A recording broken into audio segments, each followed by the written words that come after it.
guys, welcome back to the SpartanCast. We got a great episode here, reminiscing about the 2017 season. Once again, the first season of the Syracuse Spartans. Christian Guzman here, JJ Potrikus, Syracuse president, also joining me. And we're joined by a couple members of the Spartans coaching staff there, Coach James Williamson, Coach Jeffrey Kovacevich. God, I got that messed up again. How do I pronounce your name, Jeff, again? Kovacevich. We talked about this throughout the entire season in 2017, I think, where we just didn't know how to pronounce your name. Was that for... Before we get into anything, how much of a struggle is that to get the guys to say your name? Oh, it's awesome. It's every year. The students in my class, it's a big deal. I just go by Coach K. It's simple. Yeah, I think that's what most people called you, Coach K, especially around the team. But it's great to see you guys again. We have Cameron Coons also who will join us hopefully in a bit here on the SpartanCast. But it's so great to see all of you guys again, especially in this crazy time that we're all living in where we're all kind of staying at home and not being able to go out. Just kind of want to go around first. Let's start with you, Coach Williamson. What have you been up to? And first of all, is everyone okay around you, or your friends and family okay? Well, friends and family are okay. As far as I know, I haven't heard anything recently. Some good news that happened in my life. My sister had a baby. Oh, wow. Congratulations. Nice. Congrats. Yeah, she's a cutie. Her name's Ella Maria, and she was born I think May 15th. So we were really nervous with the whole COVID situation and didn't know how it was all going to turn out. But needless to say, she's happy-go-lucky. She's really healthy right now. Couldn't be any more happier from that end. So friends and family are good. And then on the career end, I like I was talking to you earlier, Goose, I moved out to California. And I'm actually in downtown Los Angeles right now, currently as we speak, working as an administrator of a skilled nursing facility, about 63 beds.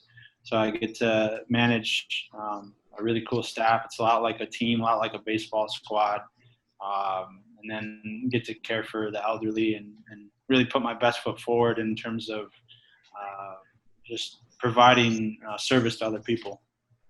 And has it been difficult to do that effectively with the whole COVID epidemic? Because obviously elderly are one of the most affected groups in terms of the whole virus. Yeah, it's all of you guys can relate to this in sports. You get thrown into a lot of different situations, whether it's 4 o'clock practices or 2-a-days in football or just playing 18 innings of baseball if you're playing a doubleheader. All those things have actually made it pretty easy for myself to relate to. And, don't get me wrong, there's challenges, but when we talk about baseball, I think we can all relate to this like a pitch-by-pitch thing. Day by day is really the real reality of what we're dealing with here. But if you can break it down to that pitch-by-pitch mentality, that's really how I think I've been able to balance out the work-life balance. There he is. Coach Cameron Coons is among us. Hey. Cam, how you doing? What's up, man? Just playing in the rain. Oh, it's raining. Oh, no. Well, Cam, you joined at a perfect time. We're talking about what we've been doing so far in terms of what's been happening around the world. And you're obviously playing baseball, right? You got your uniform on. How have you been? First of all, is everyone okay around you? Are you and your family safe? And what have you been up to lately? We've been plugging away. I've been on the road probably for the last 3-4 weeks recruiting. It's been something that was weird at first. I mean, we were out to a pretty good year. We were 15-3, 22nd in the country. And then to just kind of have our season stop was a blow definitely to take. But it's been a blessing to have our guys get that year back, and a lot of our guys are returning. So it's a great morale boost for them. And I think our team's going to be even better coming out of this. I think it showed our kids a lot of that this game can be taken away from you at any point in time, and to love the game even more. But personally, it's been tough. Having to work another job and missing baseball more, watching on TV and everything. So it's a blessing to get to put on a uniform again, even though it is for a week, and get to coach some baseball. And Coach K, how about you? How are things down in Florida where you are? Things have been good. They've been different. They've pretty much shut us down. We were in the middle of our season. We were actually only 8 games in when we shut down. We shut down the first week of March. So right before everything, they canceled our school. We were going to spring break. So we canceled it 2 days before we started spring break. We haven't been back. Other than that, I made some trips back home to see my family in Mississippi. My sister just had a baby as well. So I had a nephew. Babies. Went and checked that out. No, baby boy.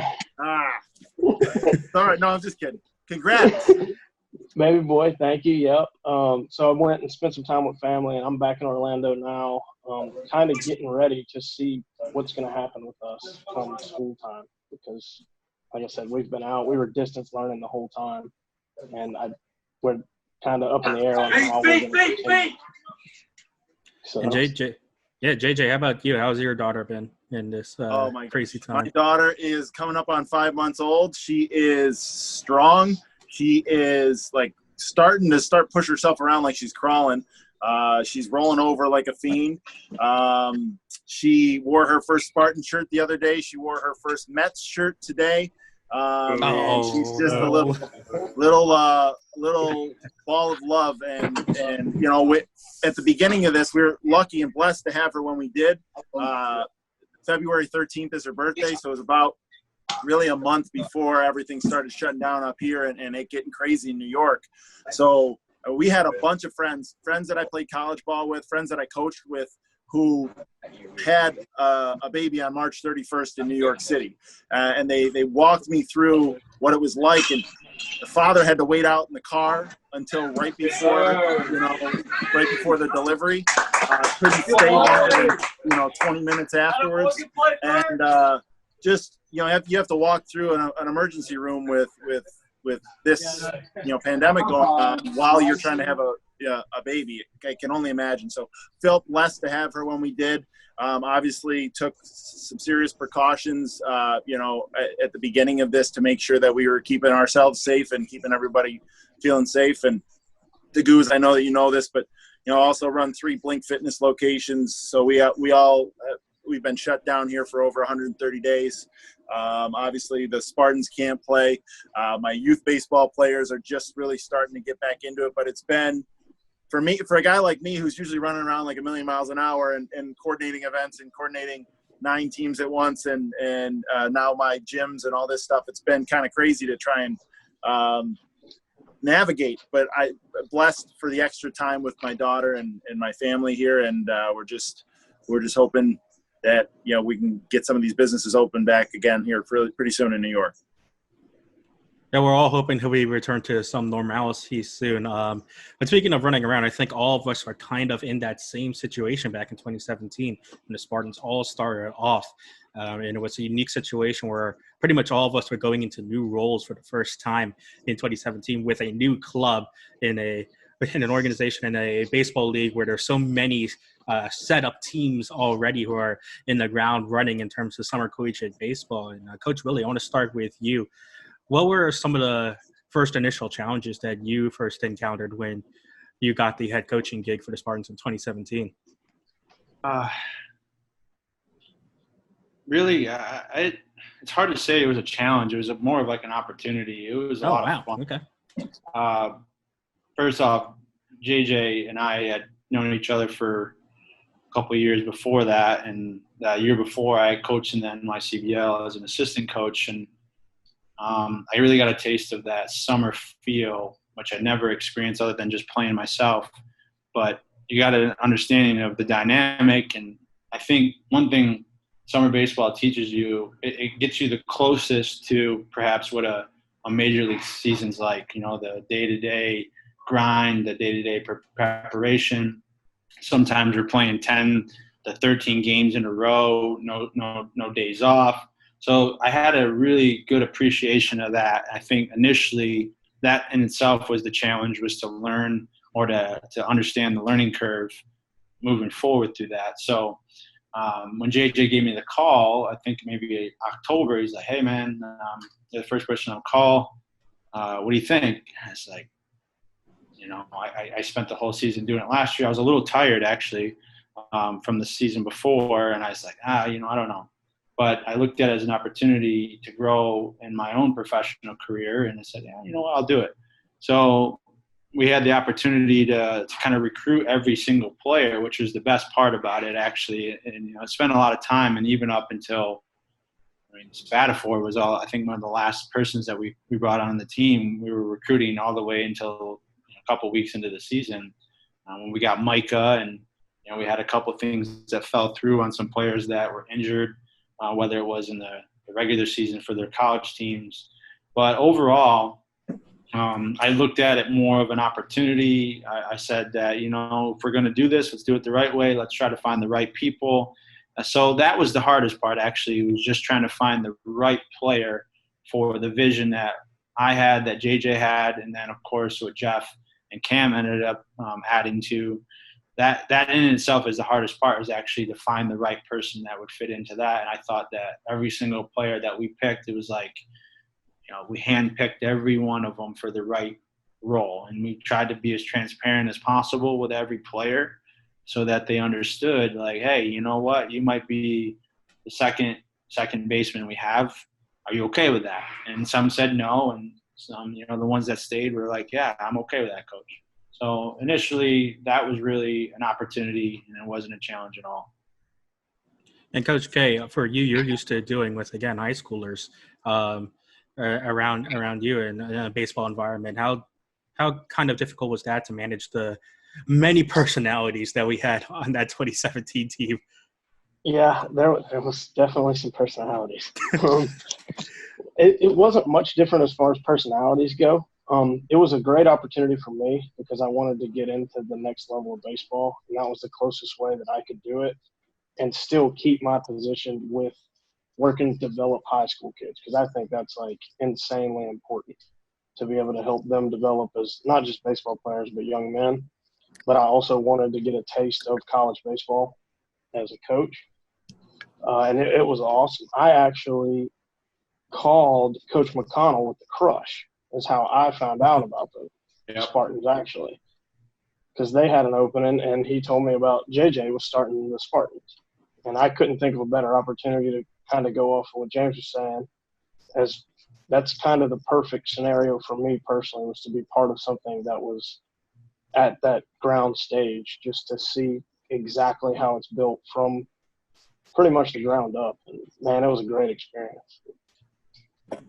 Yeah, and Cam, for you and me, we were both going from the PGCBL to the NYCBL. You as a player with the Outlaws, me as a broadcaster for the Dutchman, and now we moved over to the Spartans. But you were moving over as a player and then over to becoming a coach in the next year. How difficult was that transition for you? Oh, it was, and it was a it was a weird transition to be 1 year older than these guys, and have these guys kind of buy into what I knew and what I did. And it was cool to get a year coaching under my belt and then go back and play pro ball for 2 years. It was something that JJ gave me an opportunity on, a kid that just graduated college. And looking back, it kind of kickstarted me to say, yeah, this is what I wanted to do. One of the biggest challenges in my first year coaching, though, was me and Jeff figuring out how to do laundry for all the jerseys. But not wrong. but it was probably the best group of guys we could have had to have an inaugural season with. I think looking back now, those guys are lifelong friends, and it's a lifelong bond that they'll have with an organization, because not too many guys get to play and or coach for a brand new team, and it was something that looking back was probably the best decision I made. Yeah, I think a lot of us can agree with that. JJ, when you got these three guys together finally under one team, one organization, how close was this to the vision that you had of a coaching staff that could lead guys to a great season in NYCBL? Well, I'm an emotional guy, and just hearing everything that everyone said thus far, as I'm going to try – I might end up getting emotional once or twice on this, because this is – to your exact question, DeGoose, it exceeded my expectations by far, bar none. I don't know how else to describe it. I remember vividly that first call with James. And I remember him taking a day or two to sleep on it and think about it. And I thought it was right away like I had him. I knew that I wanted him for the gig, and I, had to sweat. He made me sweat it out a little bit while I thought about it. But, it was ultimately he took it as an opportunity, and what a job he did. Unbelievable. Putting together not only the way he put together his team, but the way he sort of set his expectations for the season, the way he took the vision that I gave him and his own vision, blended them together, and was able to really put that product out on the field every single night. And I remember, now I'll move to Kovacevich. Jeff, I remember the call with you, getting that call from Billy Mack with the Crush. And I had 5 or 6 interviews thus far. I think I had already talked to Cam on the phone. And, you just said it again. You said you wanted to develop young men. And that's actually in the Spartans mission statement, is helping develop young men first, and then baseball. Through baseball, we can help these kids grow up into the men that we know that they can be. And I'm going to get a little all over the place, but James just touched on that as well too. He just related baseball to life and how he's dealing with his situation and how crazy it gets trying to manage your way through a pandemic right now, on a pitch-by-pitch basis, and taking what gets thrown at you that day, putting it into a blender, putting your value system on it, and then going back out there and executing your job. And the way, Jeff, you described that on the phone with me, that's what you did at the high school level, and that's what you wanted to do at the next level and help develop young men. I knew in a second we were going to bring you on, and I referred you over to James, and we got it done. And then Cam, I can't say enough great things about you, man. I knew when I spoke with you on the phone, just the level of maturity that you had. I don't think that I take a chance on you if you didn't come into this with the level of maturity and understanding that you did, especially even how you carried yourself on the phone interview, how your resume was put together, and what you said you wanted to do in this game. I'm really proud to know you, man, and what you're doing with it right now. I'm proud you got the opportunity to play pro ball. I remember in the 2017 season, you having to leave for a game or two so you could go try out. I remember being that kid fresh out of college, going to try out for Indy ball, going to try out for the Marlins, the Royals, the Braves, the White Sox, and them all telling me to go take a hike. And, I just remember that summer right afterwards trying to find my home in pro baseball, and I ended up coaching instead. And you did the same thing, and it led me to the career that I sort of had and put together. And I sort of knew that after I spoke with you. Doug Willie from the 2018 season reminds me again a little bit of you, but he had the pro ball career before with the Angels organization. But again, another young up and coming kid who was first coaching gig. But I could tell in your voice. I could tell from talking to you the passion and the love that you had for the game. And I'd done 11, 12 interviews, but you guys were the guys who were going to bring that vision to life. And to come full circle here to Goose, I couldn't have known. I couldn't have known that it would have turned into what it did. But I'm very blessed and very thankful for these guys. And these guys are the real reason that it turned into what it did. I just feel lucky enough to have found them. Yeah, and we had a great 2017 season going all the way to the NYCBL Championship Series. Unfortunately, hey, I hate to do this. I got to coach third for a half an inning, so you guys are coming with I love it. It's a great episode already. It's amazing. Yeah. We'll see you when you get back on, Cam. Yeah, no problem, Cam. Yeah. Send them, baby. Send them. There you go. Hey, this is what we want to see. We wanted to see baseball at some point back this year, and we've got it. We've got it. It might not be the MLB. Cam, can you Cam, just hold it the whole thing. You don't have to say anything. Just hold it, mute yourself, right, and then we can see some baseball every once in a while. So what you're watching right now, this is the top 100 guys that are going into their senior class and guys that are going into their junior class. So these are the top 100 guys picked by scouts, picked by college coaches, and they're doing a showcase here at Troy University. Okay, so hold on. You got to tell us this. Is this what's the name of the organization? Is it? I mean, we're up here in New York. They're doing PBR. This is the Alabama. They're called the ALA-BCA. So it's a branch off of the ABCA just for Alabama college and high school coaches. That's incredible. Can I ask? I'm sorry that I don't know if this is going to interrupt the podcast here, but are they doing anything? What are they doing down there for social distancing in baseball? And are they doing anything special for anything that is helping? They are. So what it is so like I said, there's 100 kids here. So there's 10 teams. Every kid. Like this morning, all their games started. So we've been at the field since 9 o'clock this morning. Every team gets to go on the flight scope. Every team gets to play 3 games and stuff like that. So what this is they get to come in here and really showcase their talent in front of 10. All the guys who coach the team are JUCO coaches, and then they also have a high school assistant. So it's a good way to get to network and then get these kids to be seen. But what they're doing for social distancing and stuff like that, every kid is temperature checked before they walk into the park. So that's the first thing. After that, when a game gets over, they're not allowed to walk in the dugout. The dugout's sanitized, everything like that. And then we're trying our hardest, but high school kids, you can ask Jeff, they all want to group together and talk about everything. So we're trying to keep them spread out in the dugout and stuff like that. But it's going pretty well. Just the new challenges that we're all going to face in this game here for a while. It's really, I couldn't ask for a better better view. One of the podcast screens, I can't wait. I can just see it in my head. One of the podcast screens is going to have us talking about 2017 and just the view from third base. That's a view that we all miss right now. It's good to see it again. It's like in my heart right here. And what the beauty is? We're on turf, so rain can't stop us.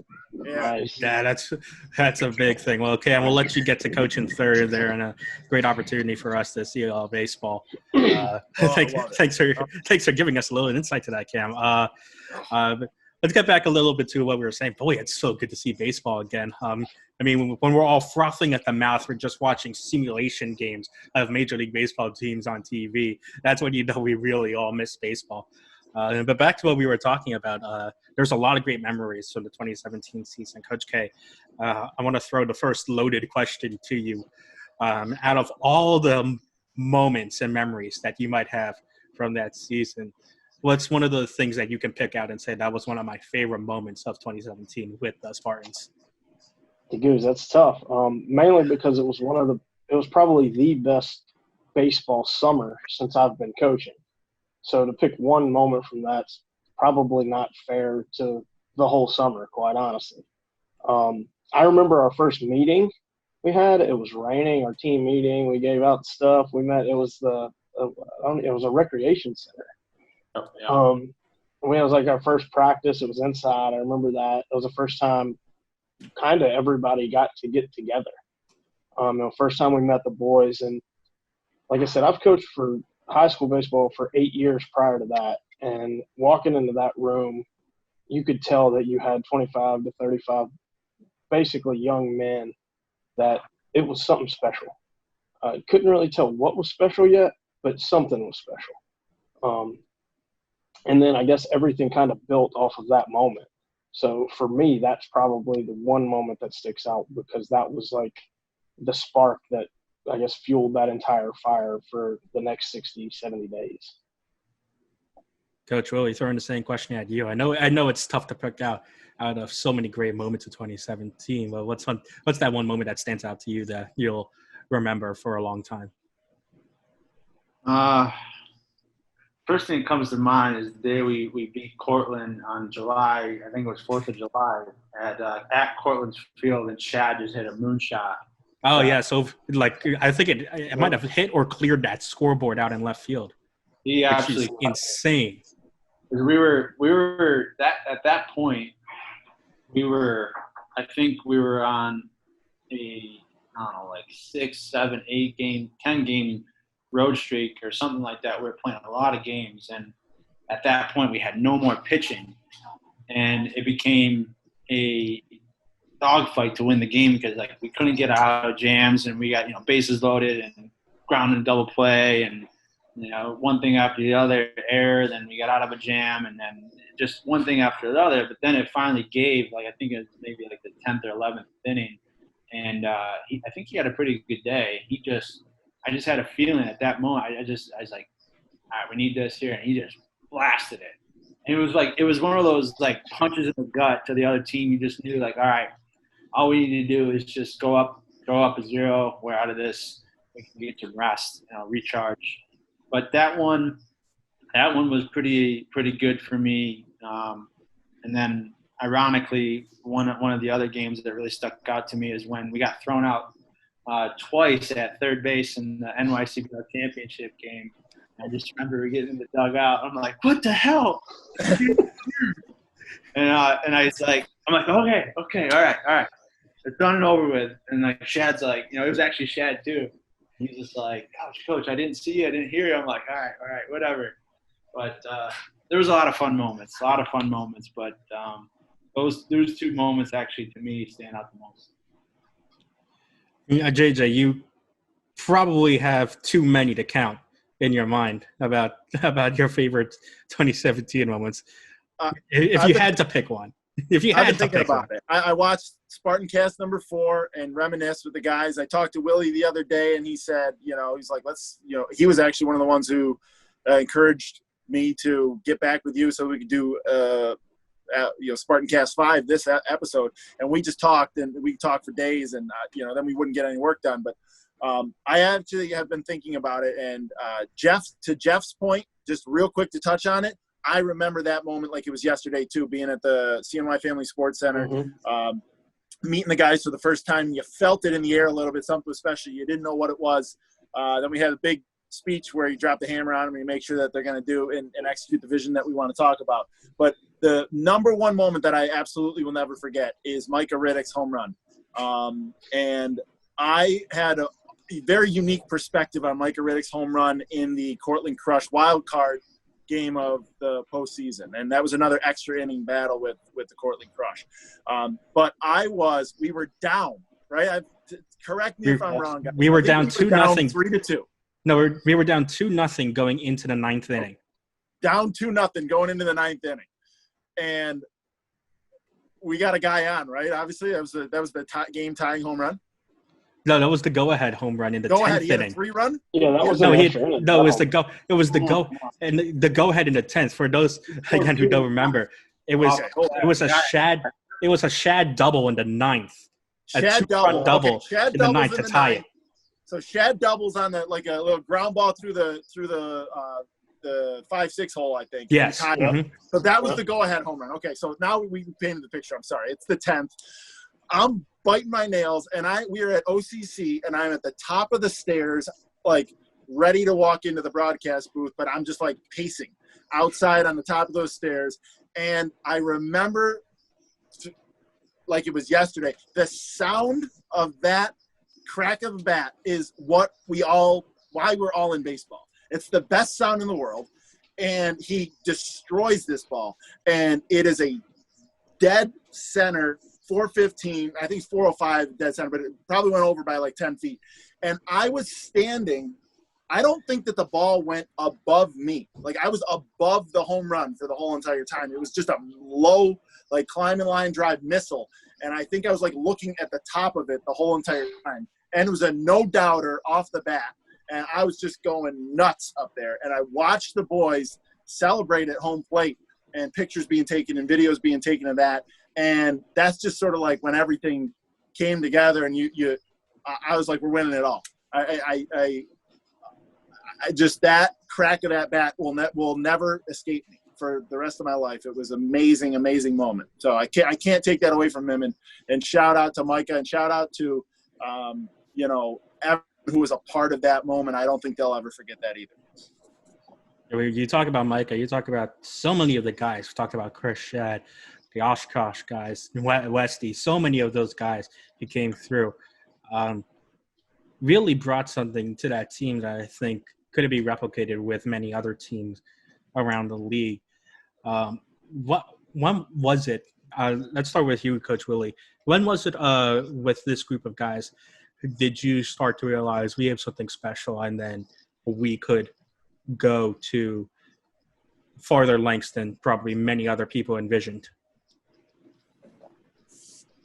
I think for me at least, it wasn't anything that happened in the season, actually.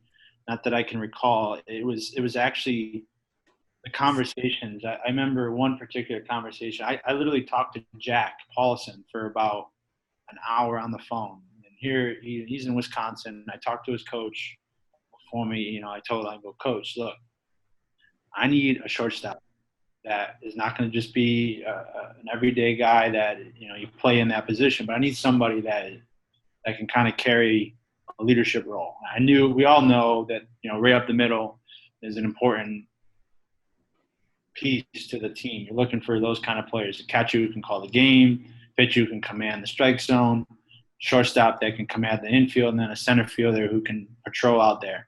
So when I'm talking to Jack, and Jack he was hard to, like, I don't want to say convince, but he had his own, he's a blue collar guy. He's going out there, he's got to work in the winter time. I think he said he was doing like HVAC work with his dad or somebody. He was painting. I think he was helping paint.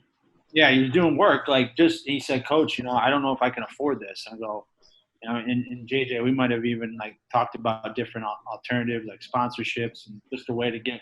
And I just remember having that conversation with him specifically and remembering, like, you know what? Like, I go, Jack, I need you to trust me, man. I know that you're coming a long ways away. We got Luke on board. Give me a chance. Like, I want to prove to you that I'm going to do everything I can. We're going to recruit all the players to help you have that kind of experience. And really, the message has always been the same. College baseball, especially summer, is an opportunity to maybe play professional ball. And we all know that it's really hard, but I believe that we could put together something that might get them exposed a little bit. And I still believe that. I still believe in the NYCBL and what they do every year, especially Coach Brown and what his vision is. I know he's a winner. So knowing that Coach Brown would be at the lead of that, and JJ and I have had a lot of communication and history about vision and building up young men and also competing. It made no sense. It made all the sense in the world for me to just kind of make that vision hopefully come true for somebody that's probably been wondering about playing professional ball since he was in Little League. So I said, Jack, I need that. I need you. And that at that point, when those pieces started to come together, when we got players like Jack and all these other pieces that fit exactly what we were looking for, that's when I started to say, you know what, I think we got a real shot. I felt very confident about every person, and then adding Jeff and Cam to the mix was like it all made sense. So to believe it was possible to win a championship, I thought that during those conversations leading up to it, I thought anything was possible. Coach I love K, that. yeah, Coach K, let's go to you. Oh, Cam, what you got something to say there? Yeah, sorry guys. Yeah, hey. Can you hear me? Yeah. Gotcha. All right. To jump back in on a favorite memory, you want to talk about like Oh yeah, please. the world we're in now, and I think this whole coronavirus didn't just teach about athletics, about how things can be taken away. It's taken away family time, and it's taken away friendships and stuff like that. I think my favorite memory, there's baseball memories, but I think my favorite memory was watching just you can almost say raw emotion when we had that, I guess you can call it a banquet at the Salt Cats field when we ended our season, and just watching those kids hang around and not really know what to do because they just made 30 new best friends from all over the place. I think that's my favorite memory, and I think it's an undertone of how awesome this game of baseball is and how you can play with a guy and ride a bus with a guy and sweat, bleed, cry, and wear the same colors as a guy, and then he becomes a brother. It's not just a friend at that point. So I think that's my favorite memory, and I say that about you guys too. Is I actually just saw Tim and Emily the other day in Huntsville. So that was kind of cool. I was recruiting a kid, and all of a sudden I hear my name, and they're both standing behind me. I said, "What are you guys doing down here?" And it's just a family now of, hey, we were all there together for the first, and I think that's my favorite memory is the amount of friends that were gained player and personnel wise. Number 13, Luke. Shout out. shout out to the whole broadcast crew from 2017 to Goose. I mean, holy cow, to Goose, you led the ship. But Tim, we love you, Timmy, one time. And Emily, I think we could probably do a cast with them just to chat it up. But they did an unbelievable job making these guys look like pros, feel like pros while they were here. Mm-hmm. I mean, you talk about never being able to recreate that. We've had some amazing crews of injured, but that was just such a good, not good. Goods doesn't even describe it. An excellent crew to showcase what it was that we had.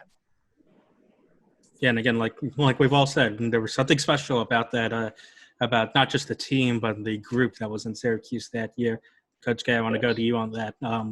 Well, when did it click for you that this was something special that we were creating here in Syracuse?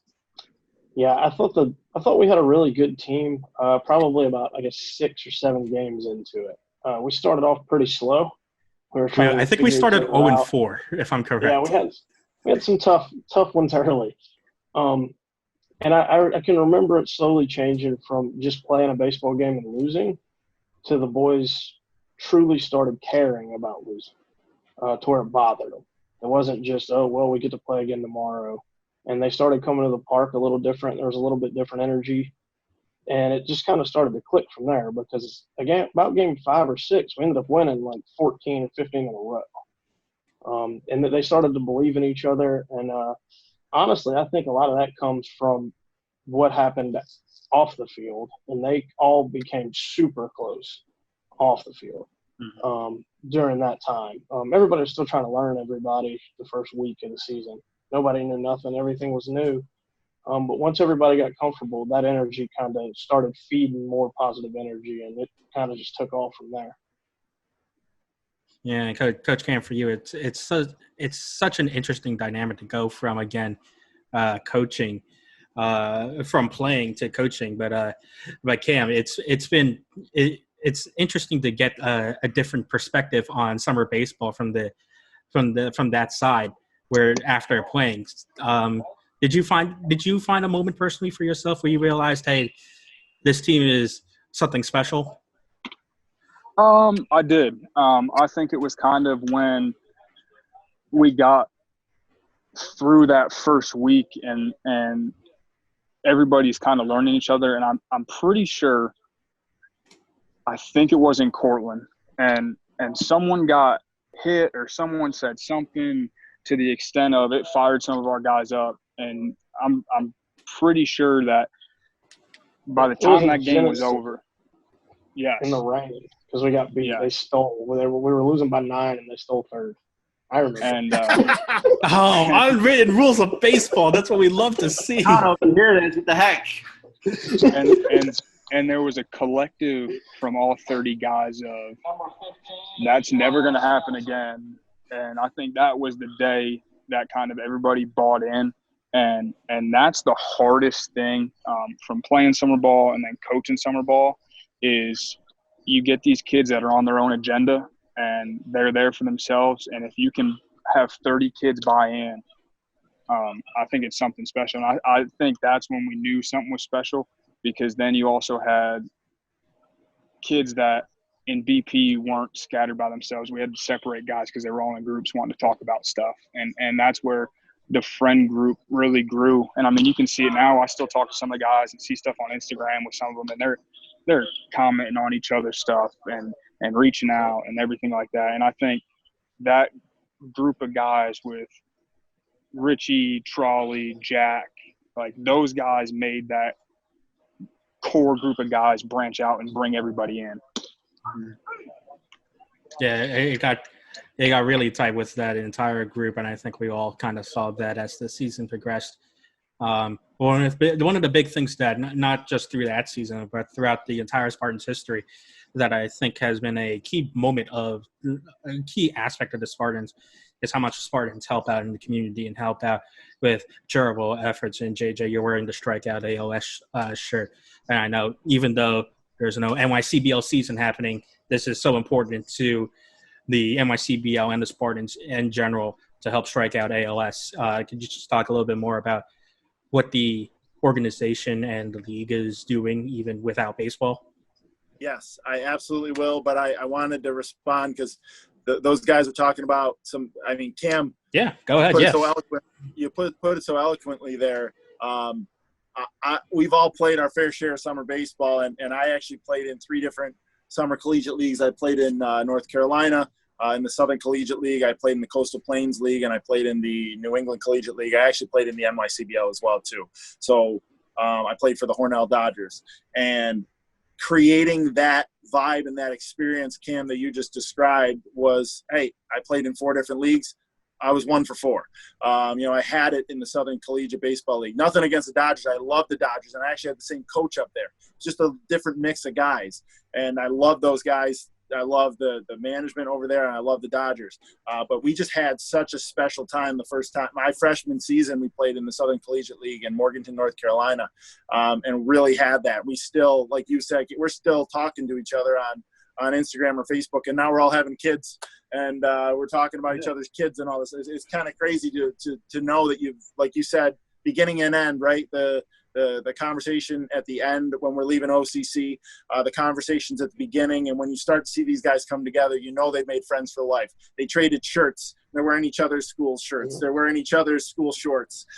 It's just really just a special thing to have seen, and that's kudos to you guys. I think it's top down. It's created from the top down. It starts with the expectation, the vision, but it also then goes into you guys to, James recruiting the players to execute the vision, and then you guys daily executing the vision. I'll never, ever forget, James and I have the conversation about it, but I know that you guys will remember it too, probably Game 4, Game 5, maybe when we turned it around, actually. Sitting at Lemoyne, getting eaten by mosquitoes at the end of the night, and just talking about how I was getting a little up there. You guys know I'm a high energy guy and really intense, and my expectations are here, and I've always been the guy who I'm not going to lower the expectations. We're going to rise to those expectations. And I was just sort of maybe a little too hands-on with some of the stuff, and I hadn't put it in your hands enough yet. And James, like just an absolute leader, led up to me, and he told me, and he said it straight to my face that we needed to do that, and we needed to do this together, and that I needed to trust the process, and that you guys were going to be able to do that and execute it. And I remember going home and driving home and not sleeping and just thinking about all that stuff, and approach the season with a new attitude the next day, and just try and learn from that and put it in your hands, and gave you guys the keys and let you run with it. And it was, again, I think that moment I'll never forget in terms of when you knew you had something special, when we had that conversation, and then it turned into the results that it did. You had buy-in from the guys. You had buy-in from me. I had buy-in from you, and we were all in this thing together. But I was never complaining when you wanted to throw BP though. So that brings to the charity and the community stuff, and I think you'll all agree. It started with Syracuse Challenger Baseball as well, so that was probably right around that same time where we got a chance to go out and be with the Syracuse Challenger athletes at Carrier Park, Field of Dreams, and a few of the other places. We were on the news. We were there volunteering with them. And then all of a sudden you started to see those kids look up to and idolize our players and wanting to come to get autographs at the games and wanting to connect. And I mean, I look back at these videos of us with the Challengers and pictures and all this stuff. And when we had Challenger night at Lemoyne, and just Brittany came out saying the national anthem, I mean, tears in people's eyes, and letting the kids play in the games on the field and throw out the first pitch. Just they stayed on the field until the sun went down as well too. And, it started with Syracuse Challenger Baseball, so it's a special place near and dear to my heart. But I also think that the guys realize, hey, like this is – that's their identity. They're coming in here. It's not just baseball. They're contributing to the community in Syracuse that is giving them an opportunity to play baseball, and they're learning how to give back. And I hope that they take that spirit with them moving forward, because it's something that I've always gotten, and I did get it from my first season of summer baseball. So it started with that, and then it moved into, again, the 4th of July, very special time for us, for the baseball community to commemorate Lou Gehrig's speech Today, I consider myself the luckiest man on the face of the earth. Guys, I'll just tell you this right now, to be on this call with you, I consider myself a very, very lucky man. To have you guys as a part of this organization for life, and to know that no one can ever take away 2017 from you. But we have participated in the Strikeout ALS Challenge. My wife made some T-shirts. My sister took some pictures. We dumped a bunch of ice buckets on everyone's head, about 20 of them, and took amazing pictures, and they took off, and we raised about $1,300 I think that year, $1,350. We had local companies that wanted to match our sponsorship donations. We had just $5 donations here or there, dollar donations here or there, online donations, and really exciting time of year again for us to be able to do it again. And this is our 4th year in a row doing it, and we've already cracked 1,000, getting close to 1,200 right now, and it's only been it's Wednesday, so this is the 3rd day, and we're going all the way through this week. So we think it's going to be a massive fundraiser. I think, and to not get long-winded on you, I'm sorry guys, but for a guy like me who is used to, like I said earlier, running around and running a bunch of businesses, running baseball teams or running lessons or being all over the place here, I have had to shut down 3 franchise locations of a gym. I've had to shut down the nonprofit baseball team and my youth stuff. So I'm just like itching to still be able to help, because I always want to sort of be involved in the community and help people who run other nonprofits like this. And I think that's been a staple of the Spartans since the beginning. Each year we're somewhere in the $3,000 range in terms of, we're one of the only nonprofits I know that raises money for other nonprofits. We just get involved in the community, get involved with other nonprofits, and not being able to do that this year killed me. So I was just like, listen, it's 4th of July. I'm still going to dump ice on my head. I'm still going to challenge other people to do the same and challenge people to raise money, because nonprofits right now, I mean, we're hurting. It's everyone. There's a lot of businesses that are hurting right now, but nonprofits in general, the ALS Association, they can't run they have a walk to defeat ALS. 500 plus people go out there and walk and raise money, raise tens of thousands of dollars to the ALS Association. They can't do it right now. Spartans, we were going to have a golf outing this year. We can't do it. We can't raise funds. Syracuse Challenger Baseball usually has like a big banquet and can't do it. So they can't really raise funds, and they can't play. So everyone's in that boat where, they've felt like they've gotten something taken away from them a little bit. And I just still want to find any way that I can to connect with those people, because ALS has not stopped. There's still people fighting for their lives against ALS. Despite the fact that there's a pandemic going on, the kids who play for Syracuse Challenger Baseball, some of them are in group homes, some of them at home with their parents, and some of them are, confused right now. So we want to give a little bit of joy, a little bit of just camaraderie and community, and just still feel like in this little new world that we're in, that we can help each other out. So it is something near and dear to my heart. So I'm doing Strikeout ALS this week. I'm doing Syracuse Challenger Baseball next week. I'm playing a live concert each of the following Sundays. So I'm down here in my little recording studio. We were playing some music, singing a little bit, playing the trumpet, and just doing what I can to try and just inspire people to come together, stay together. And I'm sorry for the long response there to Goose, but that's just in my nature. Don't worry about it. But I mean, something I think we all learned with the Spartans is, excuse me, wow, a little fun in the throat. But something we learned with the Spartans is just how much we should, as people, to give back to the community. And Coach Willie, I know you said that was part of one of your missions with this team, was to make these baseball players better men and better adults in society and in life. So how important was it to have sort of these charitable events throughout the season and have the guys participate in them? How important was that for the team? Well, it's something that builds character. Really. You get to put yourself in somebody else's shoes. I actually showed a couple people that news clip that the Syracuse news station had put together, pretty much highlighting what we were doing there. And hopefully, I think it kind of resonated with other people, that you realize that, like Cam said, you have this opportunity that's taken away from you to build camaraderie and to build friendships and other relationships with people. And sometimes there's that peace of mind when you're out on the baseball field where you can kind of let everything go. But then everything's shocked back into reality when you see somebody who's already dealing with these kind of challenges look at that game as all the way that they are and the fun that they're trying to have with it. So to me, we're all human, and I think that just helps put things in perspective for guys, and that's a character builder exercise. But I never looked at it like they were any different or we're any different than them just because they have challenges. We all have our own challenges, actually, whether it's physical, mental.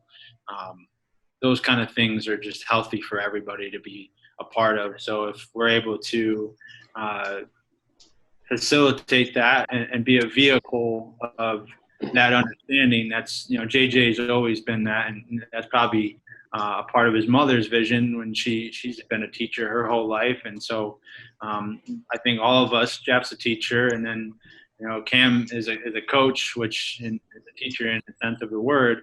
So in that same breath, we have that compassion for our other fellow human being, and just trying to meet them where they're at and close the gap of where they are and where they want to go. And Coach K, that's something I think you said earlier on, is that's something you're trying to instill in all of your high school athletes, is to grow up to be good men. And the charitable things that the Spartans did must have really brought you on closer to this organization as well.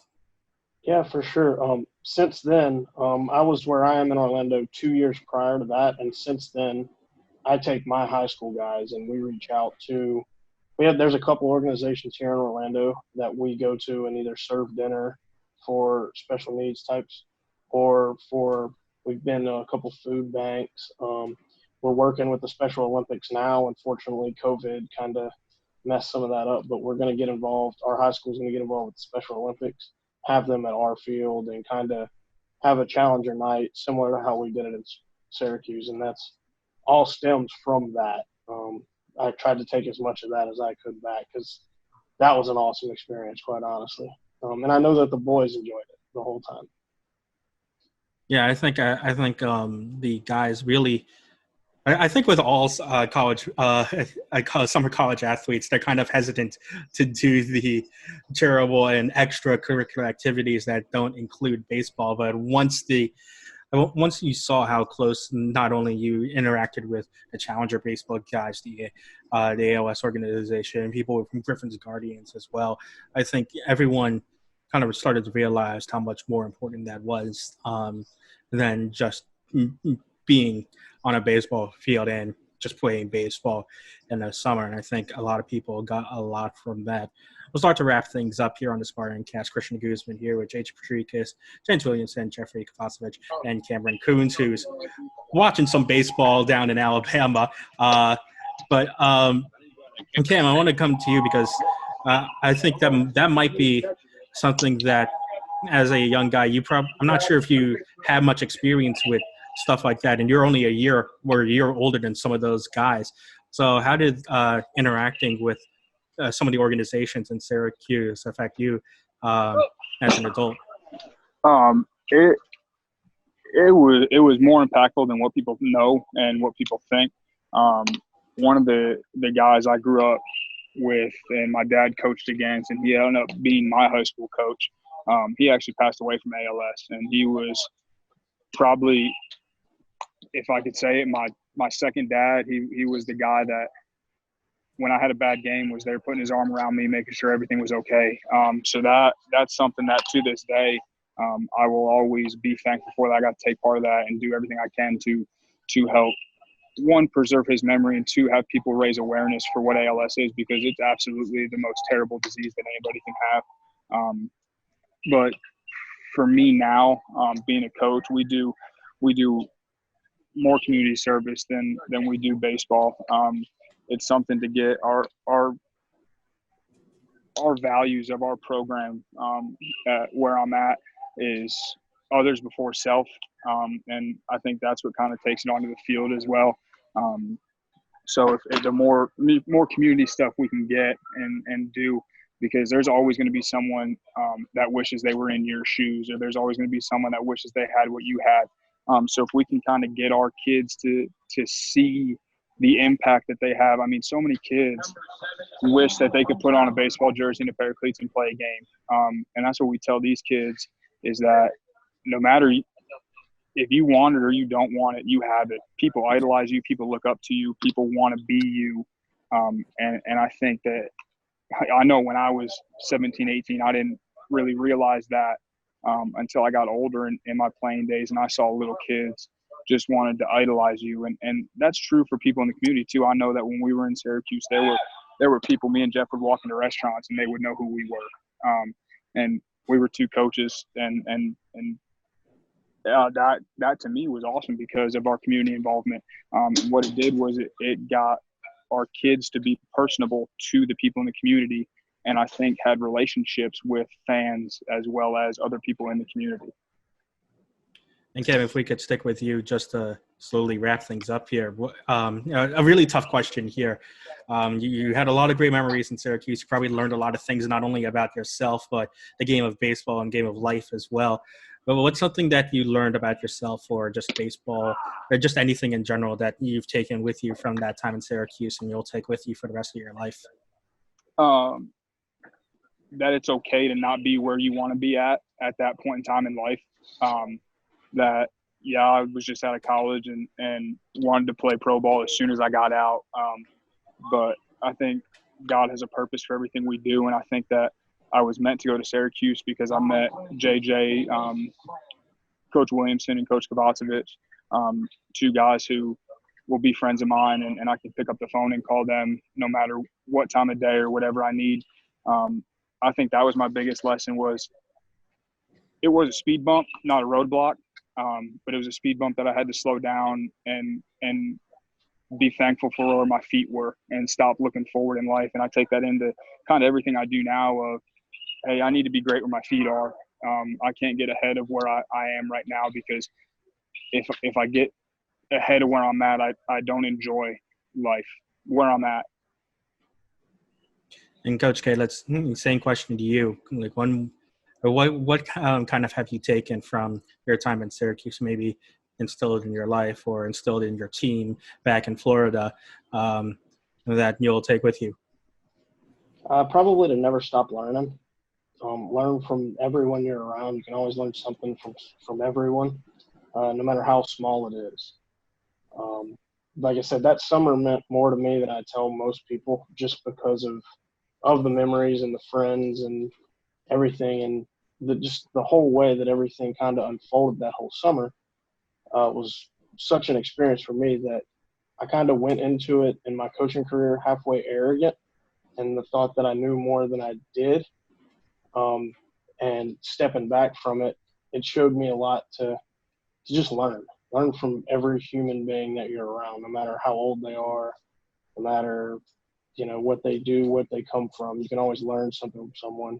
And that's helped me tremendously just through that whole experience.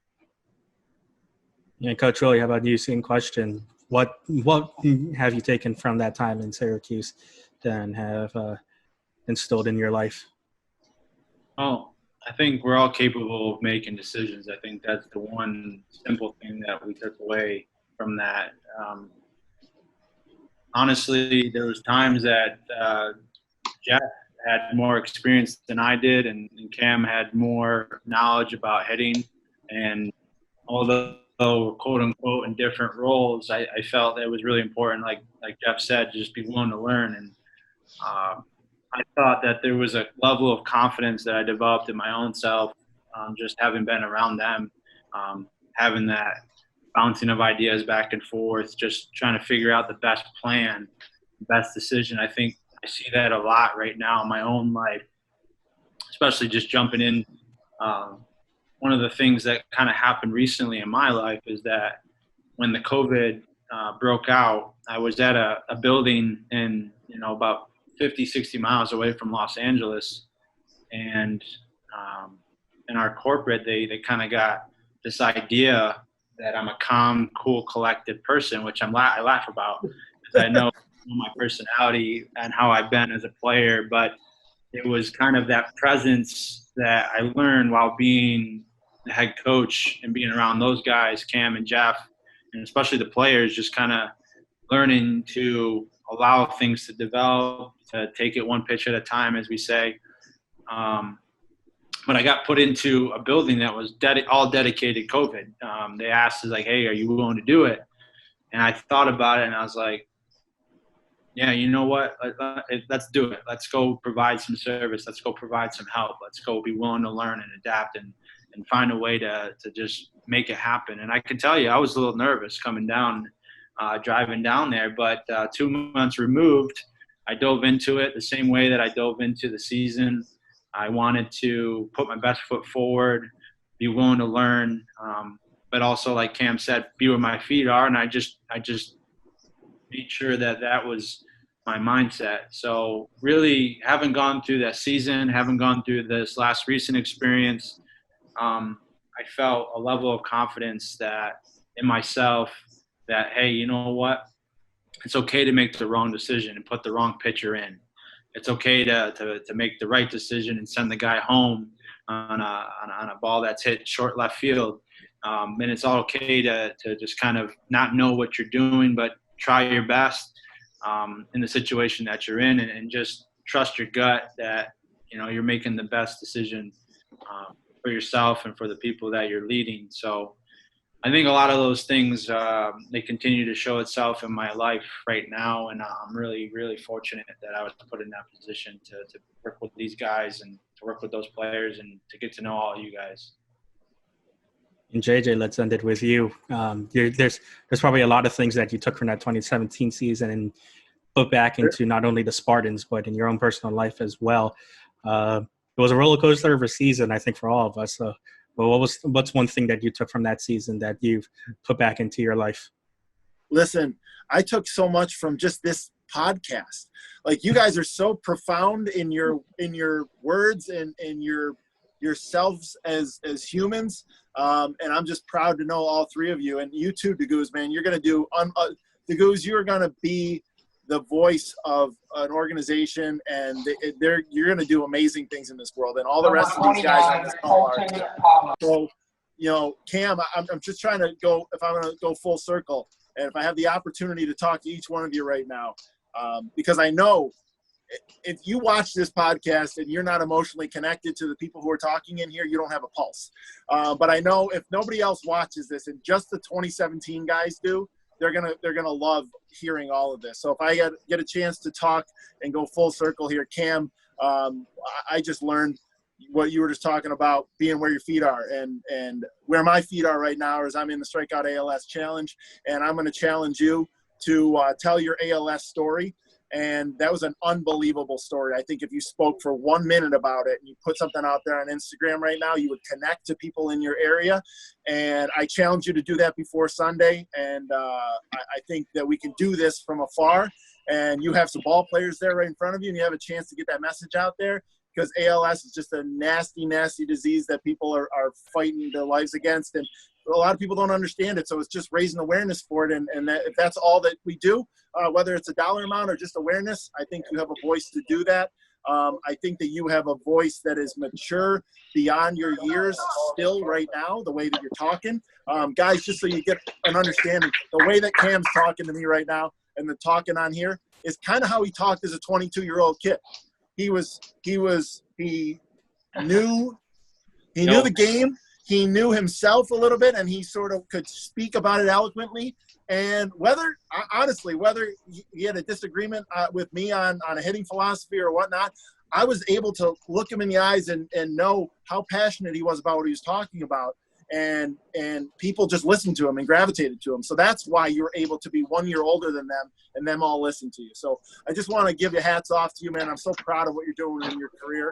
I appreciate that. And then to Coach K, man, I am so proud that you are now volunteering with some Challenger Baseball or some different organization for people with special needs down in your area, that you've taken that from us, and now that just trying to get involved in the community as much as you can and understanding the benefits from that if that's what you took from this season, then I feel like if that's the only thing that was taken from the season, then we know there was so much more, then I feel accomplished already. And I'm just, again, proud to hear that and proud of the things that you're doing. And like you just said, learn from everybody. I learned from you. I just learned from Cam. I just learned that statement, know where your feet are. Or say it again. Give me a direct quote, Cam. Be where your feet are. Is that what you said? I think he's talking with someone right now in Alabama. James, can you summarize that real quick? Yeah, be where your feet are. I mean, just be present right where you're at. Don't worry about the future. Don't worry about the past. I love it. And yeah, in definitely. The present, I'm talking to 4 of my favorite human beings right now from a season that created lifelong memories for us. And I'm so grateful for that. And I learned that from just being on this call. And that's Coach K, that speaks to your point right there, that just always be willing to learn. I was willing to learn from you guys in that season. Guys, remember this. I was proposed to start a team in the NYCBL, and I played in the NYCBL. And a bunch of people went in there and pitched their franchise to come into the NYCBL, and I didn't really know what I was doing. But I went in there and I said, we have a bunch of youth travel teams, and I played in the NYCBL, and I really want to bring a team in here, and this is why these are the things we're going to do. And had to learn on the go, had to recruit coaching staff, had to figure out how to start a nonprofit 501c3 and do all this stuff. And we were 4 or 5 games in when we had that conversation, and it was eye-opening. I learned from you from the bottom up. I learned that James could be an excellent 360-degree leader.